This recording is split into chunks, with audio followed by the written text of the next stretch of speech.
everybody enough for being here, and I have a lot of people to thank. So first I'd like to thank the committee members for the Gala. A lot of you are actually here, and some of you are on Facebook, I think, or Facebook Live. This is definitely a new age. I'd like to thank all the volunteers tonight, including the young people who are helping us sell the keys after everybody bought keys. I'd like to thank all the trustees on the board. I see many of you here tonight. Thank you. I actually just joined the board this year, and it's a really, really great group of people. So thank you for having me, and I thank you all for your service. I need to thank Cynthia and your staff. You guys are amazing today, setting up the auction. Everything that you guys have done, really incredible. And an extra special thanks to Randy Beth. I don't know where we put that.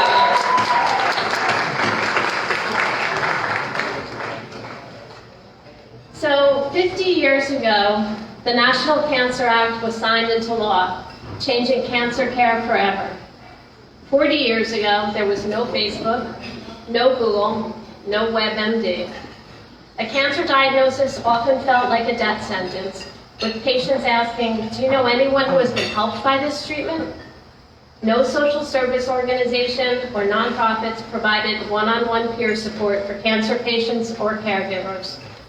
40 years ago, tonight's honoree, Diane Paul, had an idea and got together with fellow honoree Chris Luca and members of the Junior League of Elizabeth and Plainfield, gathered medical professionals, cancer survivors, clergy members, and community volunteers to develop and form ChemoCare, now Cancer Hope Network. 30 years ago, a Cancer Hope trustee, much like myself, sent a member of his tech team to the Cancer Hope Network offices located over a Chinese restaurant in Westfield to teach staff how to use a computer mouse. 29 years ago, we launched an 800 number that opened CHN to the wider world. 20 years ago, we moved away from paper files with our first ever computer-based matching system. 9 years ago, our first online trainings were offered for survivors and caregivers who couldn't attend in-person trainings. Today, we've continued service through a global pandemic, working remotely, building partnerships with healthcare professionals and cancer centers across the country. Through each of these milestones, through a dramatically transformed oncology landscape and vastly improving technology, we've implemented the vision of tonight's honorees. Through each of these milestones, the organization was built on passion and purpose. It was focused on hope. The technology has changed, but the passion and hope hasn't. We now have volunteers in 35 states. Last year, we provided services to clients in 48 states and 2 countries. This year, we're closing in on all 50. Last year, we provided more than 2,300 services for 847 patients and caregivers, with the pandemic creating a 20% jump in the number of clients looking for safe, socially distanced help. This year, we continue to see rising need for the support Diane and Chris envisioned so long ago, with a 24% increase in requests for help. We served more clients in the first 9 months of this year than we did in all of 2020. As of last month, we'd already provided more than 2,000 services to patients and caregivers, providing matches and resources to make their fight with cancer a little easier. Thanks to Diane and Chris's vision, and all of your commitment to Cancer Hope Network, life with cancer is changing. Life after treatment ends is less isolating and less terrifying for patients and caregivers across the country. It's my pleasure to read messages of congratulations from our state's leadership. Senator Cory Booker's written, "Dear esteemed members of the Cancer Hope Network, it's a pleasure to extend my warmest acknowledgement of the Cancer Hope Network's 40th anniversary. From being the first in the nation to provide one-on-one peer support for adults facing cancer, Cancer Hope Network is built on the powerful hope that is human connection. Since its founding, Cancer Hope Network has served more than 50,000 patients, caregivers, and loved ones. It's my pleasure to honor the dedicated staff and leadership for their work to make cancer less isolating and to celebrate the altruistic efforts of the survivors and caregiver volunteers who do so much for so many. Again, congratulations. I look forward to all of your continued success. And a letter from Governor Phil Murphy. Dear friends, as governor, it's my honor to recognize the 40th anniversary of Cancer Hope Network. Since 1981, the Cancer Hope Network has created a safe space where patients, families, and friends who have been impacted by cancer can receive confidential support. New Jersey nurses Diane Paul and Chris Luca founded CHN after witnessing firsthand how difficult it is to experience cancer without support. Their continual commitment to ensure that no one experiences cancer alone has assisted many citizens around the nation during this difficult period of their lives. With over 400 volunteers, all previously cancer survivors or caregivers, Cancer Hope Network has made significant contributions in easing the fear, anxiety, and uncertainty that comes with the cancer process. Excellence, integrity, teamwork, and respect are the values of this organization, which is reflected by the positive impact they have made in many people's lives. This is an important day to celebrate and acknowledge the contributions that Cancer Hope Network have made. We are proud to have you as a New Jersey-based organization. You represent our state proudly, and your continual dedication and efforts are immensely appreciated.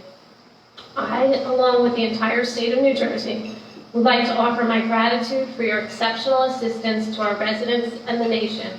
Best wishes to all for a delightful and unforgettable celebration.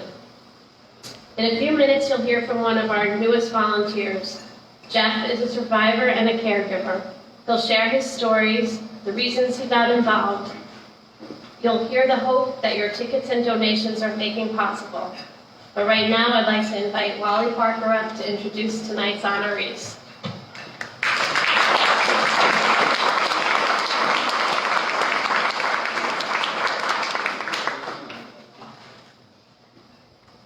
Thank you, Lori. Lori has very kindly chaired the Chrysalis Gala committee for the last number of years, and she does an excellent job. Thanks you very much. Nice to hear that letter from Senator Booker and also from the governor. That's terrific. Excuse me. I'm sorry. It looks like the Pope is calling. Hold on. Sì, pronto. Oh, bravissimo. Grazie. Yes, I'm kneeling. Okay.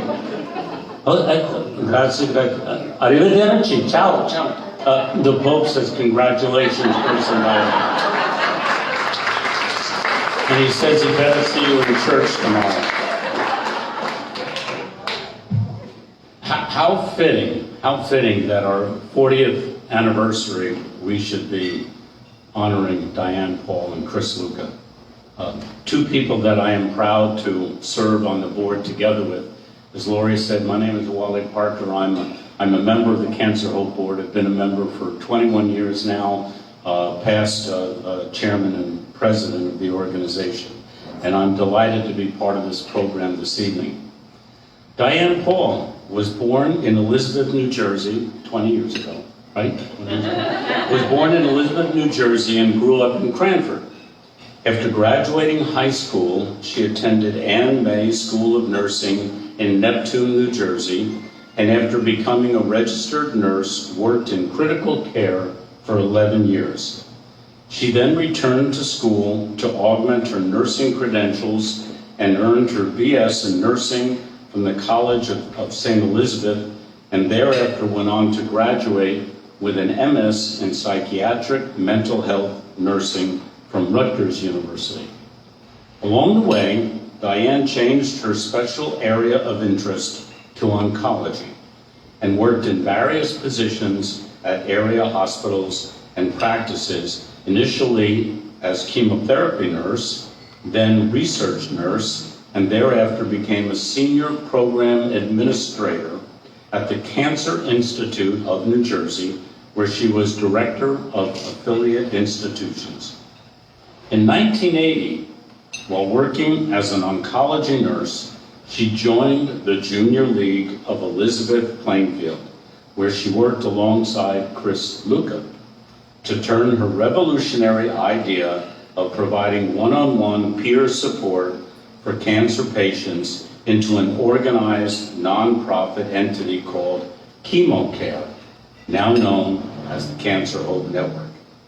In 1999, she was hired to organize a clinical research network for cancer trials at the National Comprehensive Cancer Network, where she worked for 16 years. She is now retired, living in Lakewood Ranch, Florida, with her husband, Richard, who is here with us this evening, a physician who also was a participating board member of ChemoCare at one time. They are the proud parents of their 5 children, 10 grandchildren, and their 4th Labrador Retriever, Piper, and continue to volunteer in their community. Chris Luca was born and raised in Queens, New York, received a BA in biology from Hofstra University and a BA in nursing from Cornell University.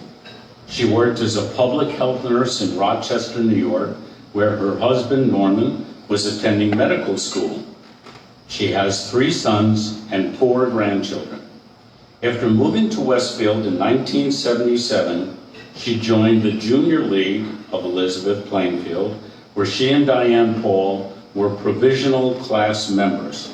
Upon hearing of Diane's experience as an oncology nurse and her idea for a project to establish a one-on-one support group for patients undergoing chemotherapy, she signed on.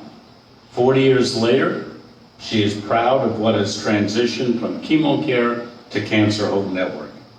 She has served as a member of the Cancer Hope Network Board of Trustees for each of the 40 years of her experience.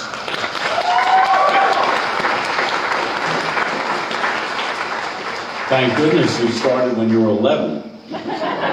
In her words, and I quote, "While cancer treatments have improved and survivorship has increased, the need for the connection with someone who has gone through the treatment and is doing well still exists. I am grateful for all your support, which allows this organization to continue to provide this unique service to patients and their loved ones dealing with cancer."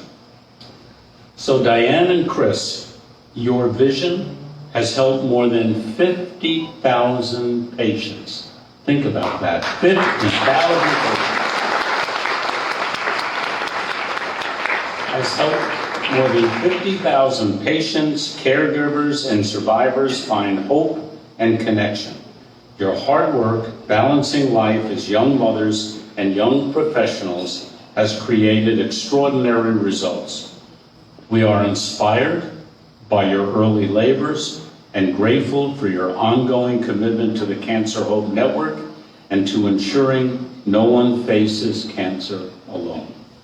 The Spirit of Hope Award was created to honor a group or individual who has been an extraordinary source of support to Cancer Hope Network. I can think of no better recipients than this evening's honorees, our founders, Diane Paul and Chris Luca. Please join me in congratulating them.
Chris, would you come forward as well?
We're still having fun. After 40 years.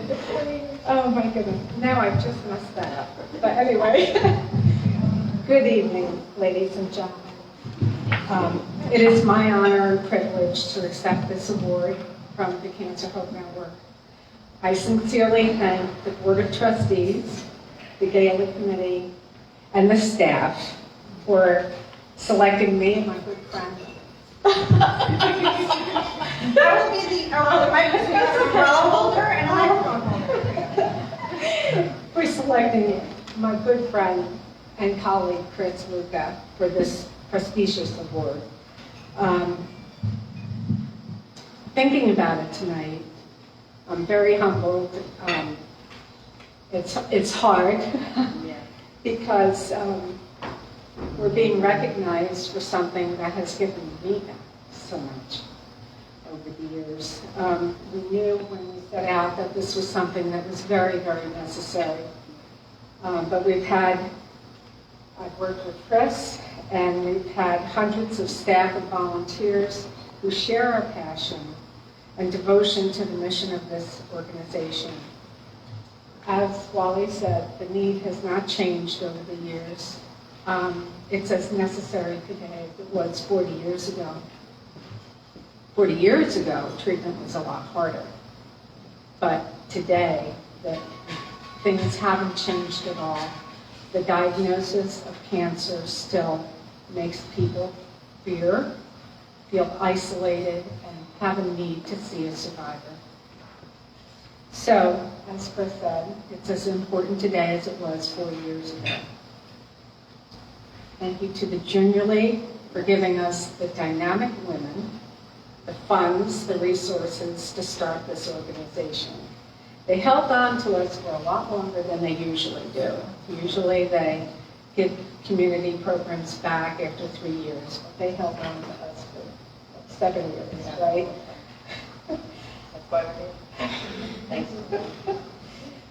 Many, many thanks to the unsung heroes, and they are the courageous patients who express their fears and their need to see a survivor when I was their nurse. And to my Uncle Reuben, who while being treated for head and neck cancer, said that it wasn't the cancer that was killing him, it was his mind. It was these people that gave us they paved the way, they gave us the reason, they gave us the mission to establish this program. And to the brave, giving cancer survivors who have been the beacons of hope and who are the very heart of this organization. You devote your time, your experience, your guidance to the many people who need you, and we wouldn't be here without you.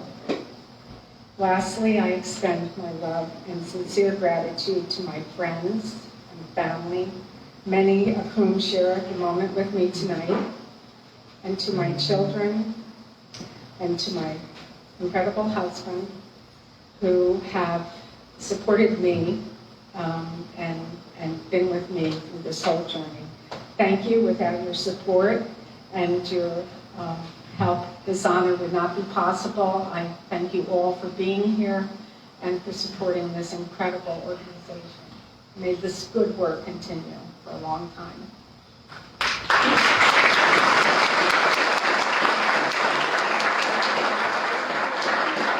Ditto. She said everything I was going to say. No. One of the things we want to really emphasize is the Junior League, because without the Junior League supporting us, we wouldn't have gotten this off the ground. They really held us together for a long time. And I just want to mention a few of the names of the people who were there in the beginning. None of them are here today, but some of you may know them. Betsy Chance, Lucy Kuhn, Susan Moon, who unfortunately is no longer with us, and Linda Parker, Wally's wife, was one of the originals. And I can remember when we first started, we had a little office, as was mentioned, and we would sit there day after day after day, and nobody would call because it was such a new idea. And it took a very long time for us to convince physicians that we weren't going to tell the patients to go see another doctor or try another treatment. But eventually they got the picture, and then eventually we were getting more referrals. And so we were able over all these years to continue to provide this service and to grow it. And of course then, as the organization grew, and we had more supporters and more funding, we were able to expand what was available to our patients. And it's really been an honor. And Diane was the inspiration, of course, because she was the person who took care of these people and saw the need in the beginning. So I was thrilled to work beside her. So thank you again. It wouldn't have happened without Diane, the Junior League, and all of you over the years support people, particularly because without you, there would be no Cancer Hope Network, and all of you who helped support the organization. And thank you so much for this honor. It was really wonderful.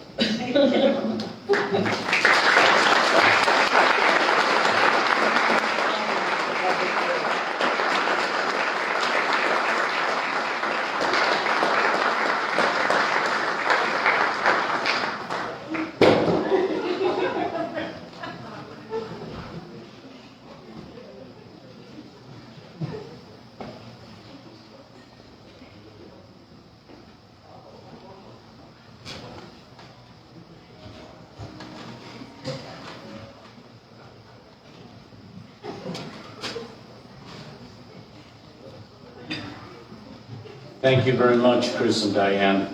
So for those of you who may be new to hearing about Cancer Hope Network and are not quite as familiar, so we serve these thousands of newly diagnosed cancer patients, and we do this through a wonderful group of over 400 volunteers.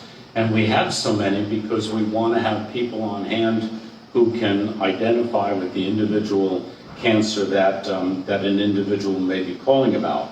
So I'm pleased tonight to introduce one of the support volunteer mentors making that vision a reality. Jeff Massa is an attorney here in New Jersey. He's been both a cancer survivor and a caregiver. We're grateful for his service as a volunteer and for his willingness to share his experience with us tonight. So Jeff, would you come up, please? Thank you.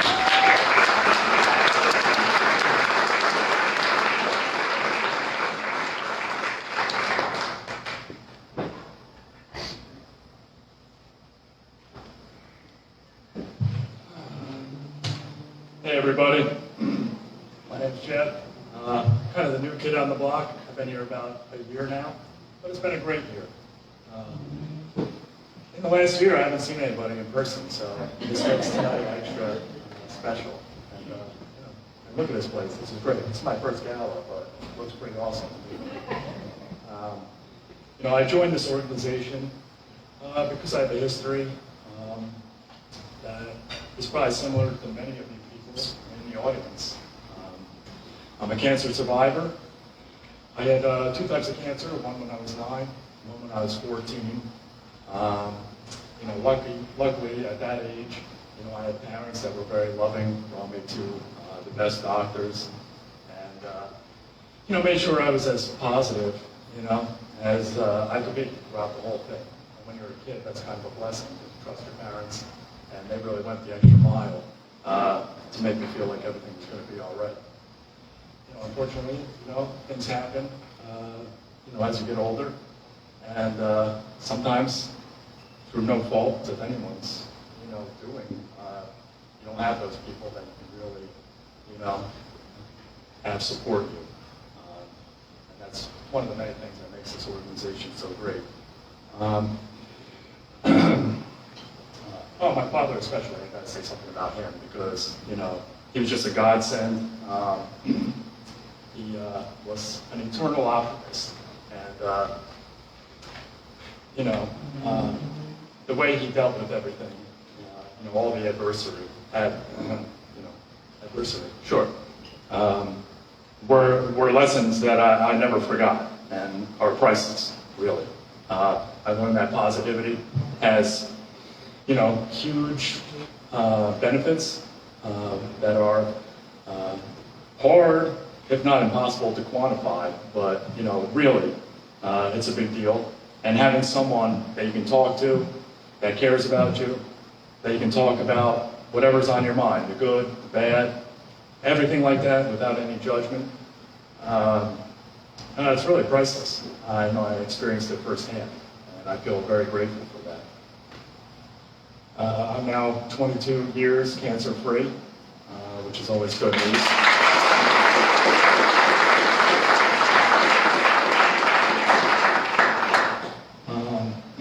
I've also been a caregiver.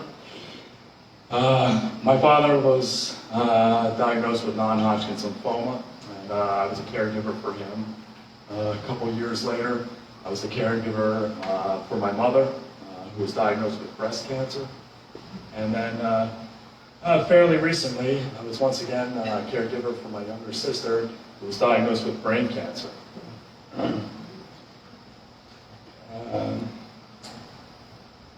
All these different experiences have, without a doubt, brought their own unique challenges. But they've also brought very unique to cancer lessons.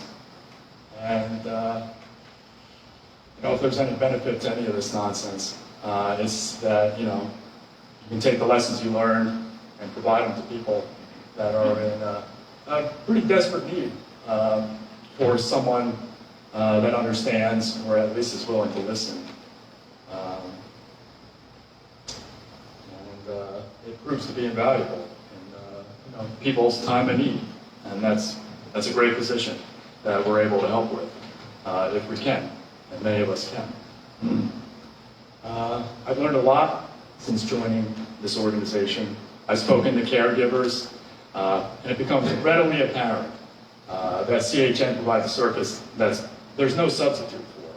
I wish I knew about it, or my parents knew about it, throughout our whole lives, pretty much, because everybody was afflicted at some point.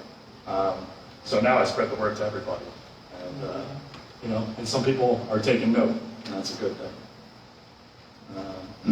Many of the people I spoke to, most of them are caregivers so far, but I've spoken to quite a few people, and they're so grateful that CHN is so approachable. They call, they have pretty much immediate access to someone that cares, and within a short time thereafter, they're talking to somebody, one-on-one about whatever they want to talk about. And to me, that's the most important part. Especially because many of the people I've spoken to, they're overwhelmed, rightfully so, and they don't have much patience left, which is also understandable, and they don't have patience to wait for a month or even more nowadays to get a therapist appointment. Some of them don't have the money to afford a therapist appointment. And those that actually go through all those hoops to talk to a therapist have told me, many of them, that they were unimpressed with the therapist. Not that therapists don't do great work, but they just didn't feel like they were understood because the therapist that they were talking to hasn't dealt with cancer personally, especially on a close level and for themselves. So that's why this organization is so great. This organization matches with people that have similar backgrounds. And that's really important because I share stories with them and feelings that I had throughout all that with them, good and bad. I think all those of us who know that there's an intense range of emotions. Some that you're proud of, some that you're not, and being able to talk to someone going through it, being open about it, makes it easier for them to be like, oh, okay, I do have some thoughts that I'm not happy about, but they're natural thoughts. Sometimes you just get really exhausted and you just want the whole thing to be over. It's exhausting, it's a marathon, you always have to be on alert, you don't know what's going to come next, and I don't think human beings are necessarily apt to deal with that forever, so they really appreciate someone that understands that. It's important to talk about your feelings. It makes a big difference. Letting them speak their mind to an understanding ear is what I found had the most immediate and lasting effects to the people I've been talking to. And it's pretty much universal through everyone I've spoken to so far. And the biggest reward for me, there's a lot of benefits to being a volunteer, is when I begin, when they start to think about things more positively, when they start to understand that they're not alone, and there's a community out here. None of us necessarily want to be a part of it exactly, but it's a great community of people that care. And also the best part is when I talk to them and when I hear them laugh for the first time, because you can tell it's the first time they've laughed in a really long time, and it's almost like, oh yeah, I remember how to feel good. And that's what's better than that, really. And really overall, the results we're having, they're widespread. I really suspect that the people we're helping today are going to be the volunteers and donators of tomorrow. And your support tonight by attending and taking part in our auction and making gifts in the next portion of the night helps train and support survivors and caregivers like me, and ensures that no patient or caregiver faces cancer alone. So I thank you all for that.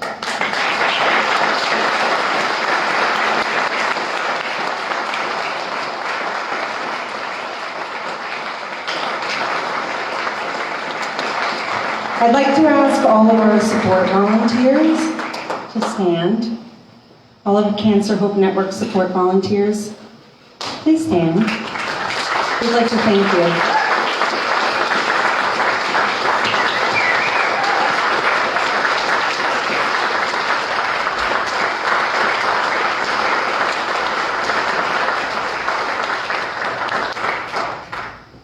All right, now that we got, I don't know about you, but I was clearing off my itchy eyes. Now we're ready for some really fun, exciting time. That's right, Ricky is ready. Get your paddles ready, everybody, because we're about to turn this on. Come on over, Tom Bongiorno.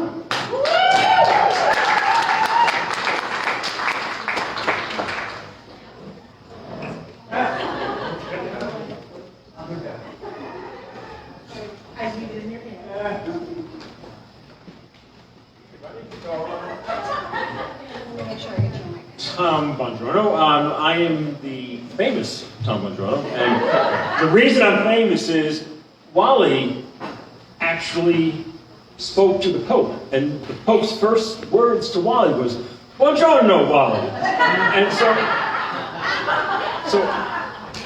pretty much, I mean, I don't know exactly, but pretty much. I've had the pleasure of being part of Cancer Hope Network family since 2000, when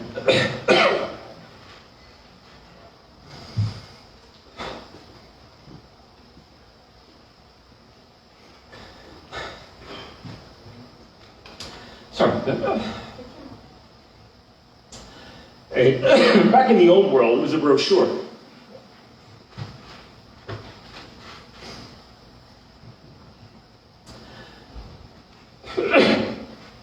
I'm sorry. And the brochure changed my life and my wife's life. Diane. In 21 years since then, which is like half of CHN's life, we've served a lot. Diane was a volunteer, was on staff. She ran the fundraisers. She did a lot of different things, and then she retired a couple of years ago. And we also made sure we had all the best potlucks. and I'm a doer, and so every time she was here, I was here, and so we'd go to galas, and I'm helping and I'm doing things because I can't stay not involved. And then after she left, I still wanted to stay involved. And I always looked at CHN, not I looked at, like my idea, but I mean, CHN provides value to people. And I'm a businessman. And I would keep saying, but what about this? What about this? And I said, well, that's not who we are. We're not a business. We're an organization to help people. I said, but there's a combination of the two. There's a balance, and it's not, I don't know, it's not 50-50. You know, it's way more to the patient, but there is interaction. And so Diane was the one that encouraged me. Well, join the board. You know, let's do something and see if you can add some factor to CHN that's not changing how we deal with patients and people, but it's helping the organization. And so I said, awesome. And so I did a couple of years ago. Thank you, Diane. Yeah, no, I'll say thank you too. It's been great. I've been thrilled. At the last gala, but okay, why I'm here, what we're talking about. Last gala, it's fundraiser. That's what this is. This is a fundraiser. It's fun, but it is a fundraiser. Last year, 2 years ago, the gala raised $60,000 via the Tree of Hope, and that helped the purchase of the new matching database.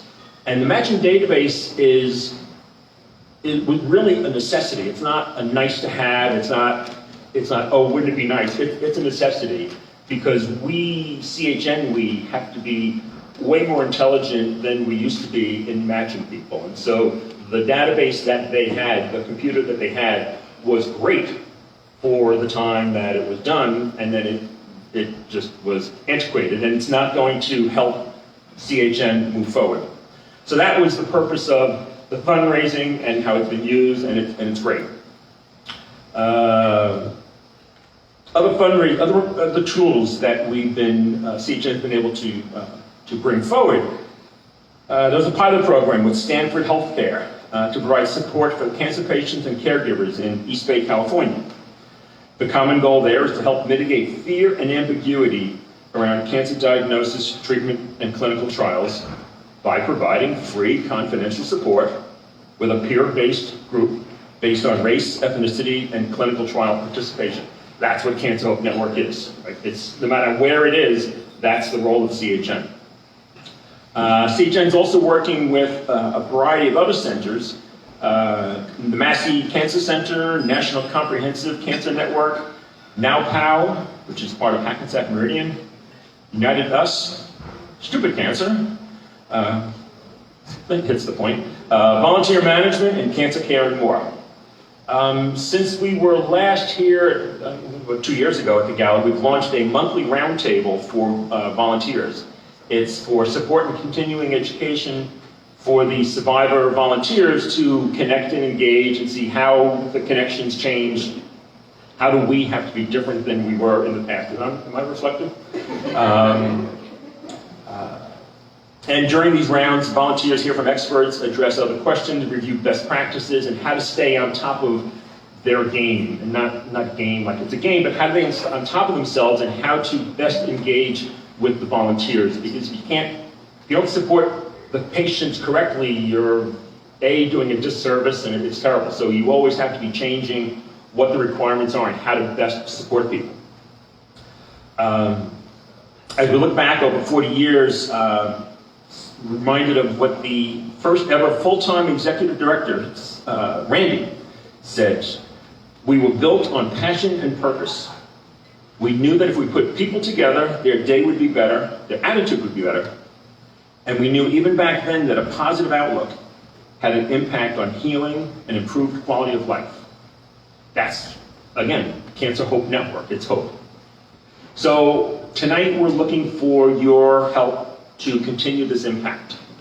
The way I look at, again, from my business approach, is it's a three-pronged issue with CHN. You've got patients that you need to reach out to. You've got to find new people all the time. This is John Doe, Jane Doe, who didn't have cancer yesterday and they have cancer today. And how do you reach them? The day before they're diagnosed, they don't know who you are, they don't care who you are, they're not listening because it doesn't matter to them. But all of a sudden, Matt, you're diagnosed with cancer, and we have to be able to reach these people at that time. Okay, that's a huge task, to find them, be able to reach out to them, and reach them in a way that they want to speak to someone. Well, in order to do that, you've got to have the people that can speak to them. And so to have a cancer patient without having someone, a volunteer, that can talk to them doesn't do any good. So while you're always looking for more patients to reach out to support, you also have to be always looking out for more volunteers. And how do I find more volunteers to then reach out to the patients that I have? Volunteers that have the same cancer diagnosis and the same treatment that these patients have, that speak the same languages that these patients have. And so those are two very different requirements or responsibilities, and it's an onerous task to be doing both of them at the same time because they're also very different. The third prong is the mechanics of the middle, of the database that we were talking about. How do I put the mechanics together so that I can have our volunteers talk to the patients and communicate with them and support them? And that's what fundraising is all about, because we've got three completely separate tasks at hand, and it's a lot of money. It takes a lot of money to do that. The staff at CHN is very lean. You're not providing funding for people in fancy offices, and it's not. I mean, there's very few people doing an awful lot of work, but they all have the same passion of how do I deliver hope? How do I deliver this message? And so that's why we're here, and that's why we need money. It's a fundraiser. All right? All right. Have a very nice. Oh, yes, and... Let Ricky bid before anything happens. All right. So the first, okay, well, this is for the Tree of Hope. Okay. So the first, we're going to do a live auction item. Tree of Hope. That's what I said. With every Tree of Hope donation, you're also getting a live auction. Cynthia. Correct. Live auction. Okay, so the first one is $5,000. Who's willing to kick? Who can do that? Who can kick in $5,000? I mean, this is you get the value of knowing that you've given $5,000 to an organization that is really using the money, and you get a very beautiful sun catcher and tree ornament or a Hanukkah bush ornament or whatever. But you're getting the value and the power of knowing that you're doing a hell of a lot to help the organization. So is anybody that can kick in $5,000 for this? All right, how about $1,000? Anybody can do, well, $1,000. There we go. We got $1,000. Thank you, sir. Thank you.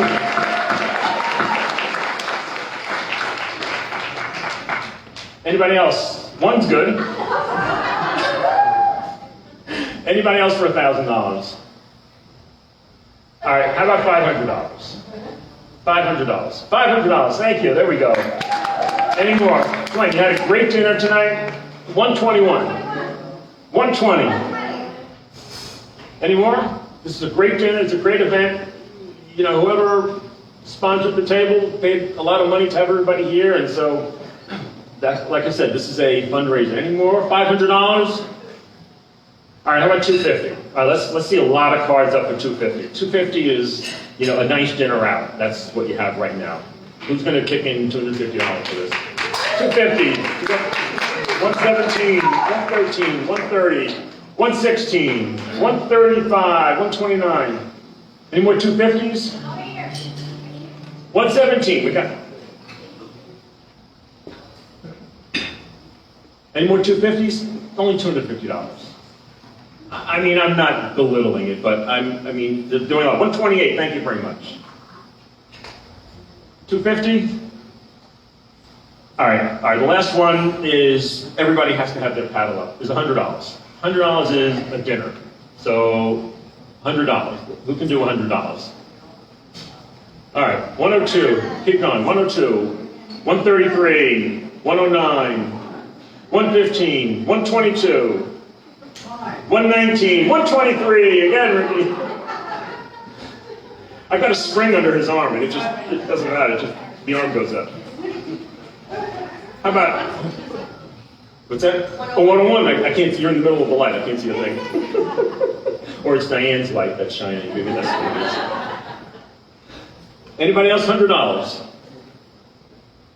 Okay. Thank you very much, everybody. All right. Now we've got two.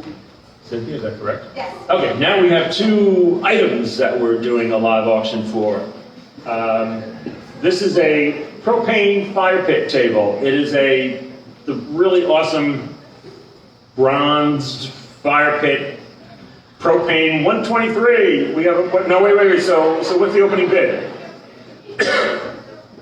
What's the opening bid on the fire pit? 600. Okay, 600. Okay, 600, 123.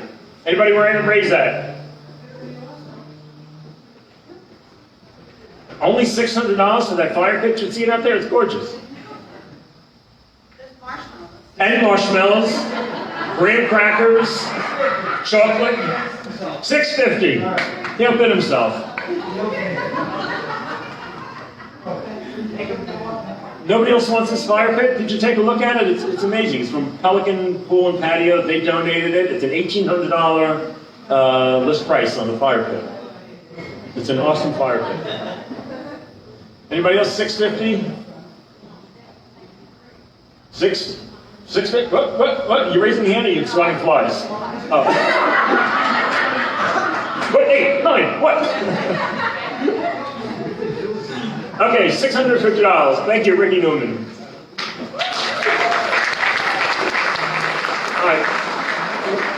One last item is to get the adrenaline rushing. This is a Lamborghini drive ride on a track. It is a 2-part process. You get to drive the Lamborghini on your own, and then you get a ride along with a professional driver. I did this 15 years ago in Kansas City, and I can still feel the charge that I felt at the time. It was that thrilling. I did the drive by myself first, and then I did the ride along. And I'm really happy I did it in that sequence, because the ride along scared the absolute blank out of me. Because this is a professional driver who's going right up to the wall, and incredibly fast, and I don't know if I had done the ride along first, if I could have then driven. But it was, my average speed was 127 miles an hour as a lap speed. So, you know, fast on the straightaway. It was that much of a thrill. So, think of yourself, but also think of if you have anybody graduating from college, if you have any son and daughter, and you want to give it as a gift. This is for next summer. This is not for now. This is in Englishtown, New Jersey. Well, it is. It's a gift. It's a graduation gift. Think about it for that. Sons or daughters. You don't have to. You don't have to decide now who it is or when it is. It'll be for either sometime in the spring or in the summer. Other than being married and having kids and blah, blah, blah, it is the biggest adrenaline. You can never say anything is more important than that. I'm smart enough and married long enough to know that. You know, grandchildren, yeah. But this was the biggest adrenaline rush that I've had in my years and years and years. Is it a stick or automatic? It was a stick. But you're always in whatever 12th gear or 5th, whatever it is. You don't get out of that. And what they said is, don't think of the curves. You don't have to worry about anything. Just push it.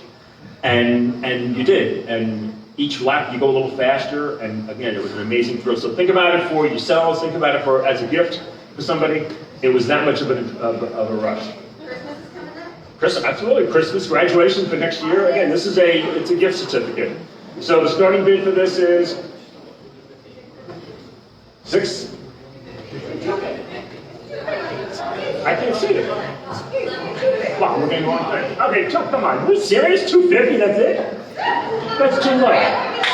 That's too low. $250. Let's keep going. $300. $250 is too low. $300.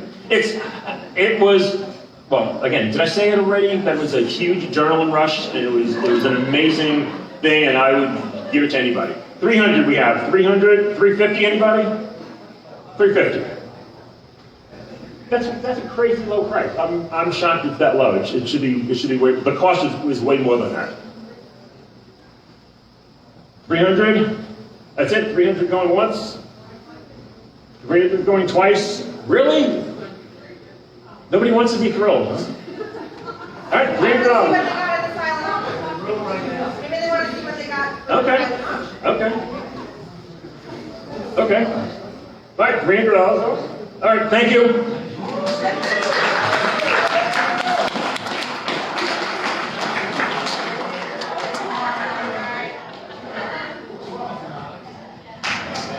So now, thank you, Tom. Thank you all. Thank you. If you please look over there, you will see our silent auction will be closing in 15 minutes. And we would love for you to continue to have a great time, dance. We'll have some more music going. Please enjoy yourselves the rest of the night. You also want to try your keys. We have sold all of the keys. So first thing, if you'd like to see our TV and line up to try your keys, maybe we can go, table at a time or something like that. Let's all remember our social distancing as much as we can.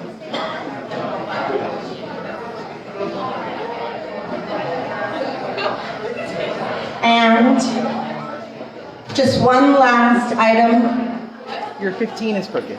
I would like Randy Beth and Sarah and our chair of our gala committee, Lori Roth, to come up, please.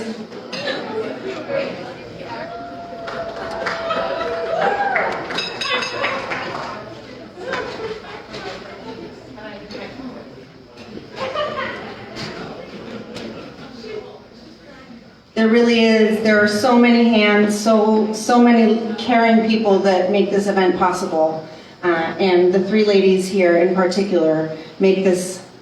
If you are enjoying yourselves tonight, please give them a hand. All of our gala committee members, our staff, our support volunteers that are here, thank you so very much. Our interns who have been amazing and done such great work for us as well. I'm part of the team. Thank you.